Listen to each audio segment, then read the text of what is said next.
The Galactic Military Academy floated in the darkness of space like a small moon. It was old, very old. For more than 500 years, young warriors from across the galaxy came here to learn how to fight. They came from worlds of fire and ice. They came from planets covered in water and planets made of nothing but rock. They all came here to become soldiers. Every 10 years, the Academy did something special. They built a new war beast. This was not a simple machine. It was not just an animal. It was both things put together: metal and flesh, wires and muscle. The smartest scientists from 100 worlds worked together to create it. They took the deadliest parts of the most dangerous creatures in the galaxy and combined them into one terrible thing. This year, they called the new beast the Ravager.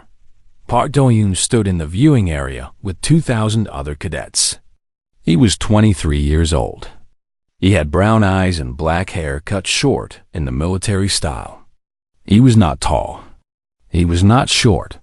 He was not the strongest or the fastest cadet at the academy. His test scores were average. Most of his instructors did not remember his name. He was just another human in a galaxy full of warriors who were bigger, faster, and stronger than any human could ever be. But Do-yoon did not care about any of that. He cared about watching. The Ravager stood in the center of the arena below. It was 4 meters tall. Its body was covered in black armor plates that looked like the shells of giant insects. It had 6 legs, each one thick with muscle and ending in claws that could cut through the metal walls of a starship. Its head was long and flat, with 6 eyes that glowed red in the arena lights. When it breathed, smoke came from its nose. Do-yoon had read the reports. The Ravager had the strength of 20 Vorn warriors. The Vorn were the biggest species in the coalition. They stood 8 feet tall and could lift a ground vehicle over their heads. The Ravager was stronger than 20 of them. It also had a brain that worked faster than any computer. It could learn. It could adapt. Every time it fought, it got better. It remembered every move its enemies made. It never made the same mistake twice. The first cadet walked into the arena. He was a Telkari, one of the insect people from the outer systems. His body was covered in a hard shell that could stop a bullet. His arms ended in sharp blades made of bone. The Telkari were famous for their speed. They could move so fast that most species could not see them. The Ravager saw him. The fight lasted 4 seconds. The Telkari rushed forward, his blade arms moving in a blur. The Ravager did not move. It did not need to. One massive arm swung down and caught the Telkari in midair. The sound of his shell cracking echoed through the arena. Medical teams rushed in to carry him away. The crowd was silent. Do-yoon watched without moving. His face showed nothing. But inside his mind, he was taking notes. He watched how the Ravager moved. He watched how it waited. He watched how it let its enemy come to it. The second cadet was a Vorn. She was one of the biggest Vorn Do-yoon had ever seen. Her scales were dark green, and her muscles looked like they were carved from stone. She carried no weapon. The Vorn believed that their bodies were the only weapons they needed. She lasted 12 seconds longer than the Telkari. The Ravager grabbed her by the arm and threw her across the arena like she weighed nothing. She hit the wall and did not get up. More cadets came. The blue-skinned Neth, who could bend their bodies like water. The Krill, who had 4 arms and eyes that could see in complete darkness. The tall, thin Seraph, whose bones were made of something harder than steel. The Ravager defeated them all. Do-yoon counted. 100 defeats. 200. 300. The number kept climbing. The medical teams worked without rest, carrying away broken bodies. Some cadets would heal. Some would carry scars for the rest of their lives. 2 of them would never walk again. The Ravager's record reached 847 victories. Zero losses. Beside Do-yoon, his friend Yoon Ji-soo shook her head. She was also human, one of the 32 humans at the academy. Her hair was tied back in a simple tail, and her eyes were tired from watching so much violence. "This is wrong," she said quietly. "This is not training. This is punishment." Do-hyun did not answer.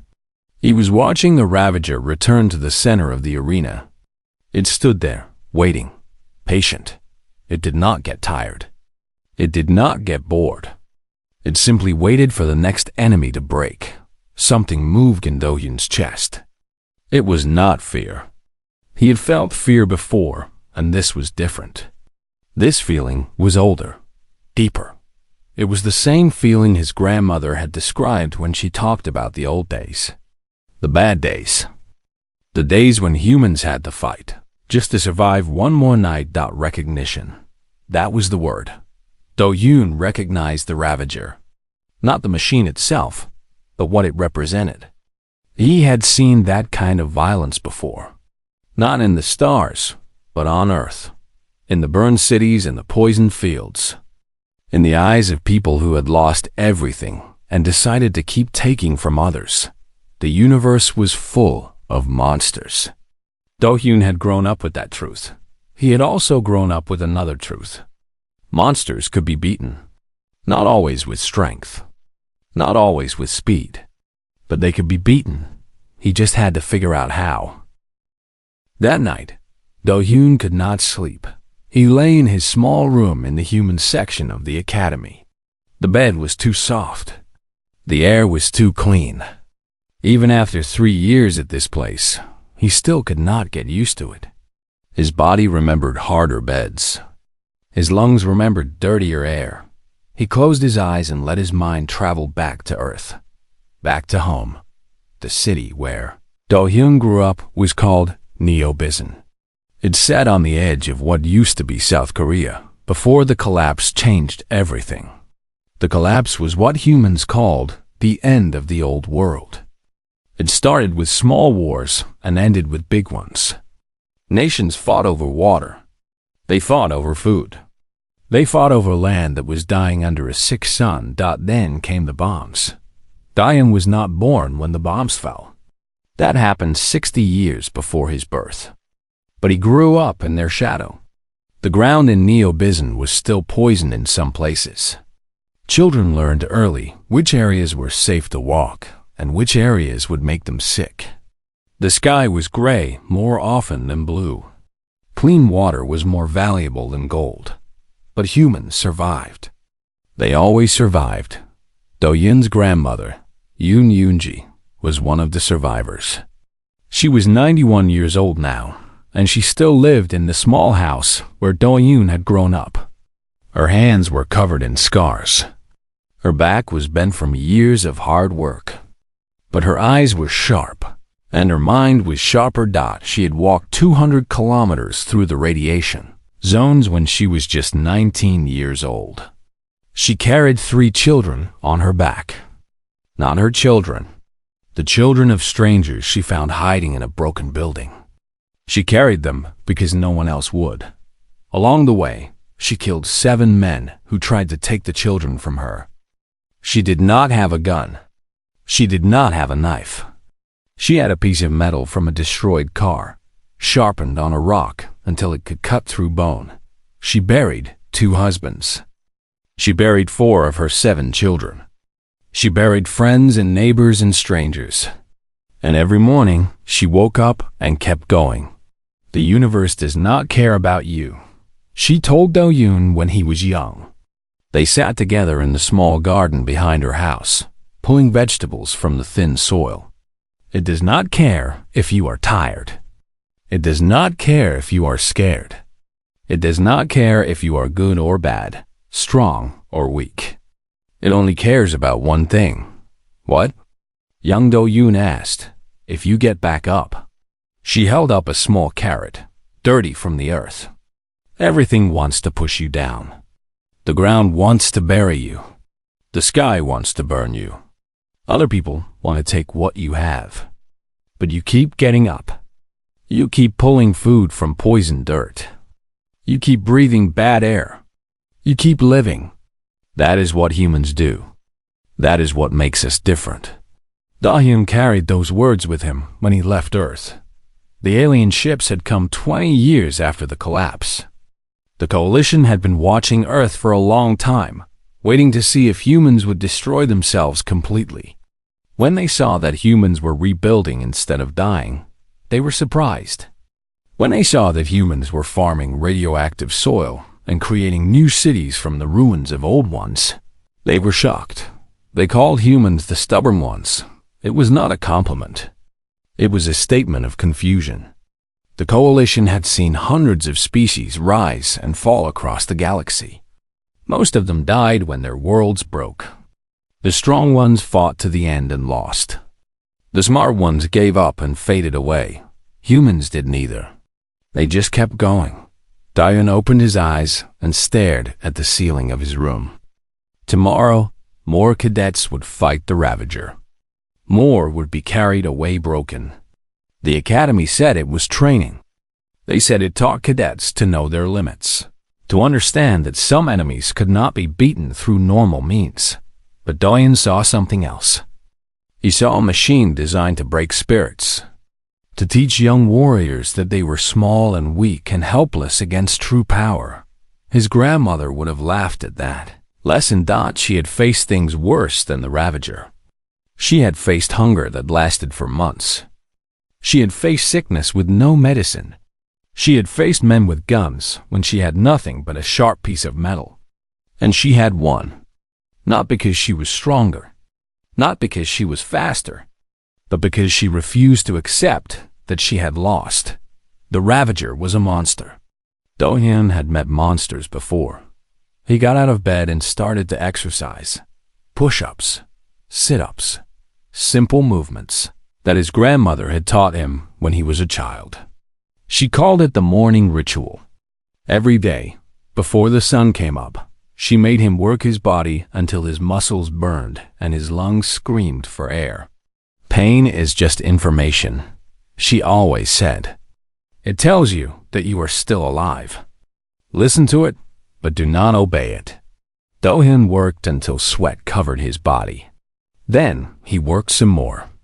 Outside his window, the stars turned slowly as the station moved through space. Somewhere out there, Earth was spinning in the darkness. His grandmother was probably awake, tending her garden, pulling life from soil that should have been dead. He thought about the Ravager. He thought about its 6 legs and its 6 eyes, and its armor that could stop almost anything. He thought about how it waited in the center of the arena, patient and calm, letting its enemies come to it, letting them make the first mistake that an idea began to form in his mind. It was not a good idea. It was probably a stupid idea, but it was the only idea he had. The Ravager expected its enemies to fight like warriors, to attack with strength and speed, to try to overpower it or outrun it. But Da-hyun was not a warrior. He was a survivor, and survivors fought differently. He smiled in the darkness. His grandmother would probably call him a fool. Then she would tell him to get up and do it anyway. That was the human way. The next morning, the arena was full again. 2,000 cadets sat in the viewing platforms, watching as more of their classmates walked into the sand below. The Ravager stood in its usual place, still and silent, waiting for the next victim. Its red eyes moved slowly across the arena, tracking every movement. Da-hyun sat in his usual seat. Ju was beside him, her face pale from another night of bad sleep. Neither of them had eaten breakfast. The smell of blood from yesterday still hung in the air. 43 more today, Jisoo said quietly. That is what I heard. 43 cadets have signed up to fight. How many humans? None. She looked at him with worried eyes. We are smart enough to know we cannot win. Da-hyun did not answer. He watched as a Neth cadet entered the arena. The Neth were a liquid species. Their bodies could change shape, flowing around attacks like water around a rock. They were almost impossible to grab, almost impossible to hit. The Ravager grabbed him anyway. Its claws moved so fast that even the Neff could not flow away in time. The fight was over in 8 seconds. 3 more cadets fought. 3 more cadets lost. The medical teams moved with practice speed, carrying away the broken and the bleeding. The crowd grew quieter with each defeat. Even the Vorn, who loved combat more than any other species, were starting to look uncomfortable. The Academy Commandant sat in his special viewing box high above the arena. His name was Raska, and he was the largest Vorn Do-Yoon had ever seen. His scales were the color of dried blood, and his eyes were yellow like old coins. He had commanded armies. He had won wars. He looked down at the arena with a face that showed nothing. Beside him sat Captain Big Harry, the human liaison officer. She was small next to the Vorn, but she did not look afraid. Her uniform was crisp and clean, and her gray hair was cut short in a military style. She had been at the academy for 15 years, watching humans fail again and again to prove themselves. Down in the arena, another cadet fell. This one was a Seraph, tall and thin, with bones that should have been unbreakable. The Ravager broke them anyway. Do-Yoon stood up. Jizu grabbed his arm immediately. Her fingers were strong, and her eyes were wide with fear. "What are you doing?" "Something that needs to be done." "No, sit down. Please, Do-Yoon. This is not a game. I know. It has killed 3 cadets this week. Not injured. Killed. They could not bring them back. I know. You are not special." Her voice cracked, and Do-Hyun could see tears forming in her eyes. "You are not stronger than a Vorn. You are not faster than a Telkari. You are not smarter than the Ravager. You are just a human. Just a normal, ordinary human." Do-Hyun looked at his friend.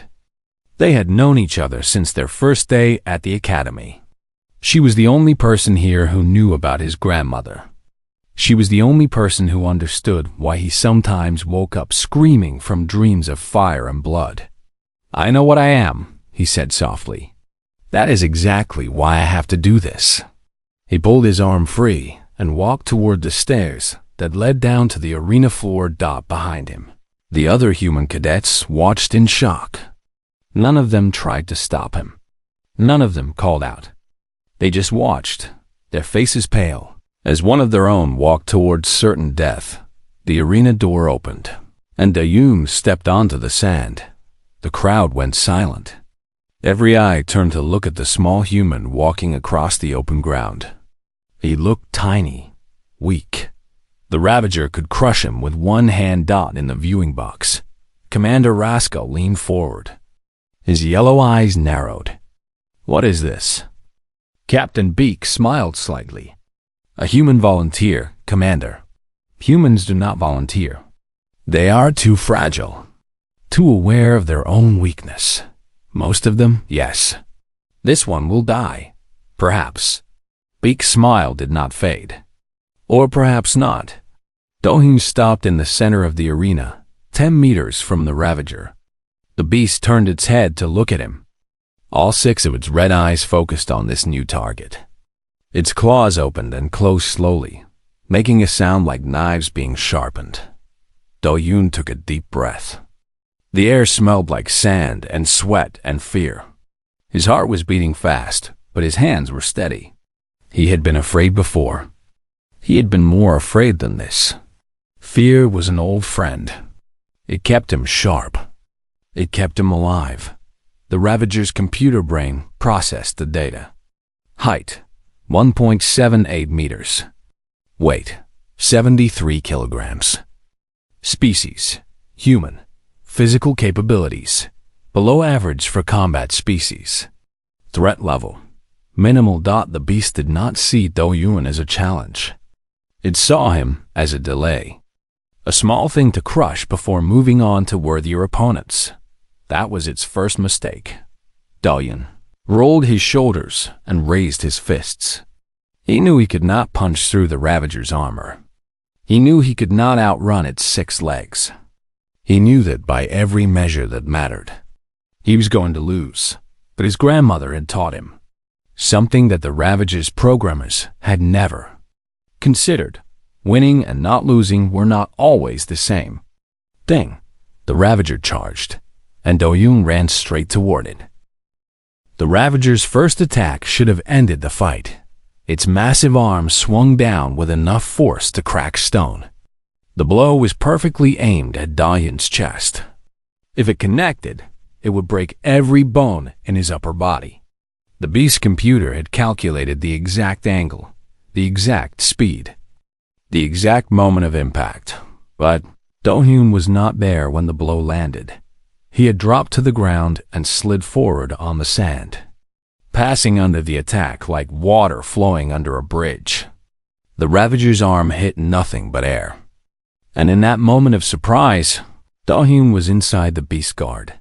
He struck upward with his elbow, hitting the soft spot under the Ravager's jaw. It was not a hard blow. It could not be. Human muscles were too weak to damage the beast's armor. But the blow was not meant to damage. It was meant to confuse. The Ravager's neural cluster sat just beneath its jaw. When Do-yoon's elbow hit that spot, the beast's sensors scrambled for half a second. Its vision blurred.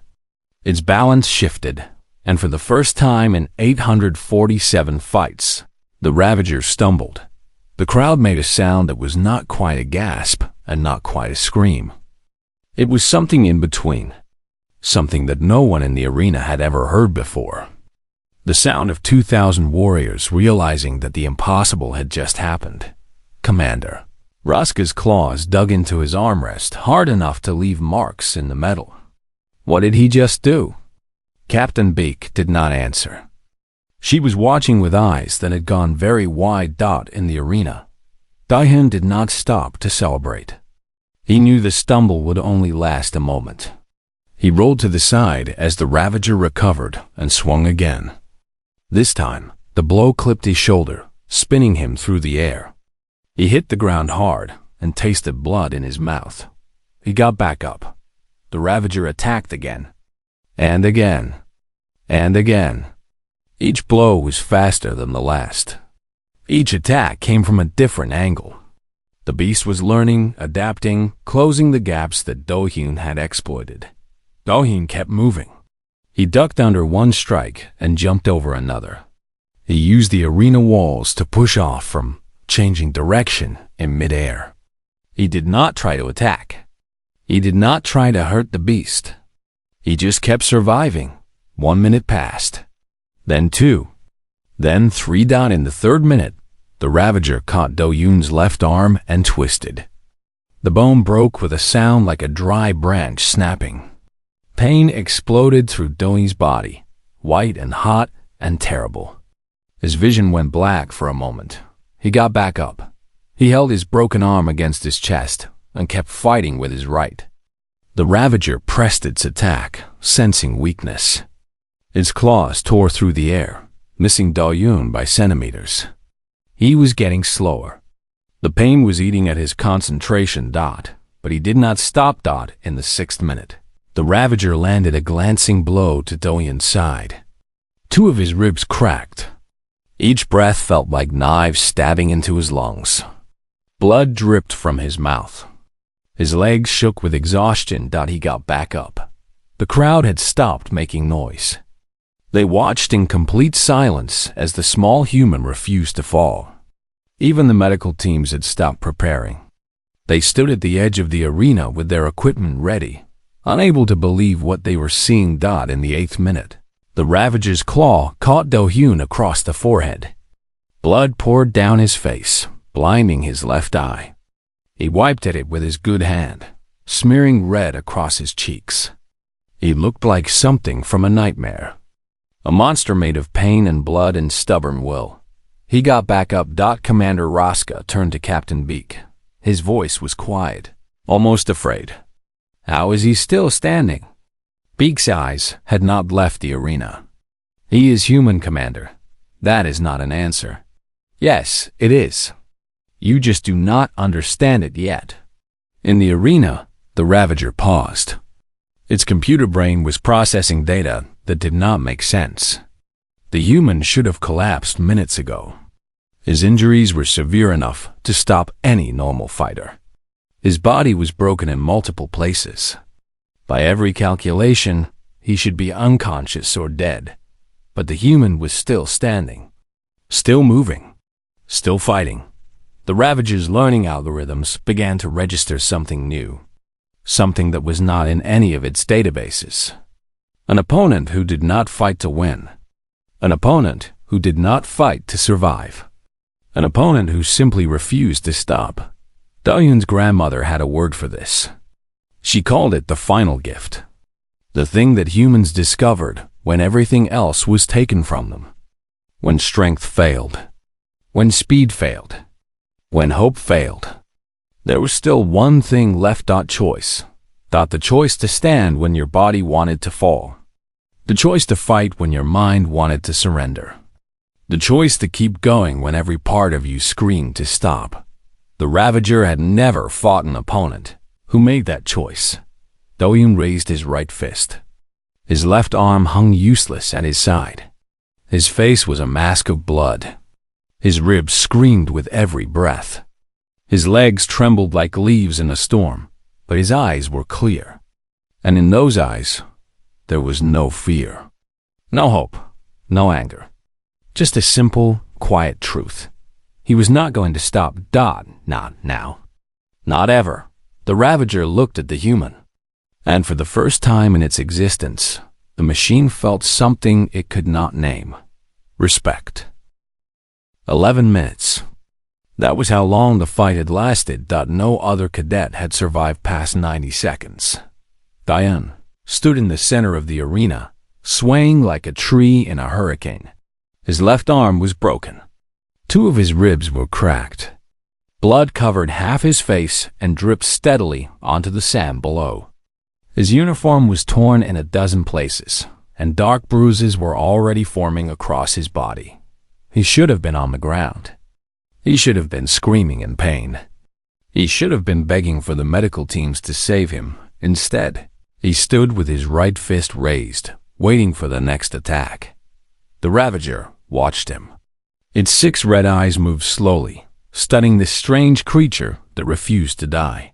The beast's computer brain ran through 1 trillion calculations every second.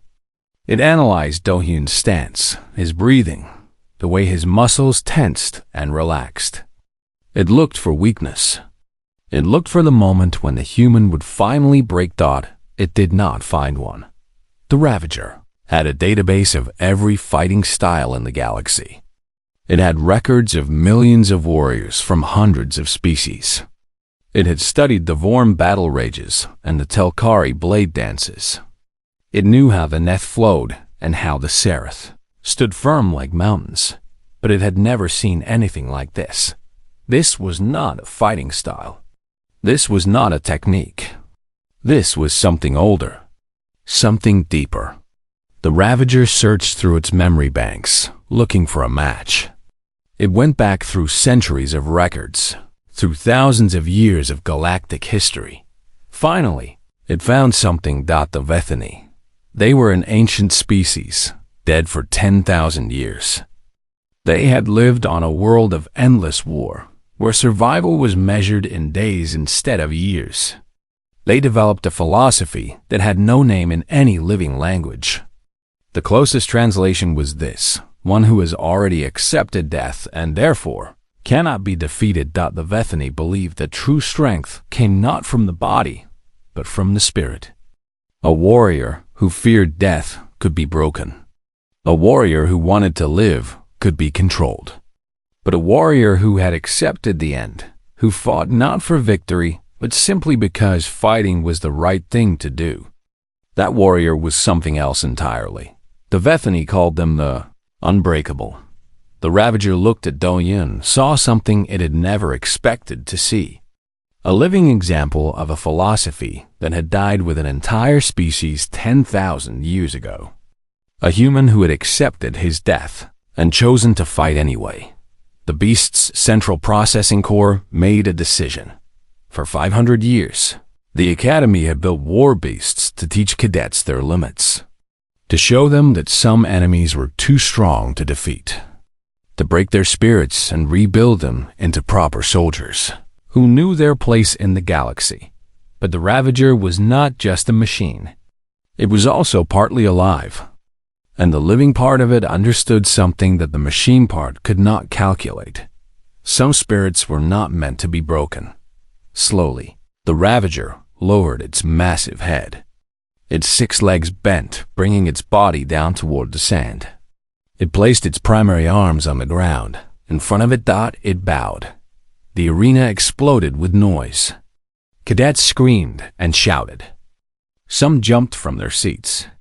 Others sat frozen, unable to believe what they had just witnessed. The sound echoed off the walls and ceiling, a roar of shock and confusion, and something that might have been hope. Commander Rosca was on his feet, his yellow eyes wide. What is happening? Is it malfunctioning? Captain Beak stood beside him, and there were tears on her cheeks. She had not cried in 15 years. No, Commander, it is not malfunctioning. Then what is it doing? It is showing respect. Down in the arena, Do-hyun looked at the Ravager. The beast's head was level with his chest now.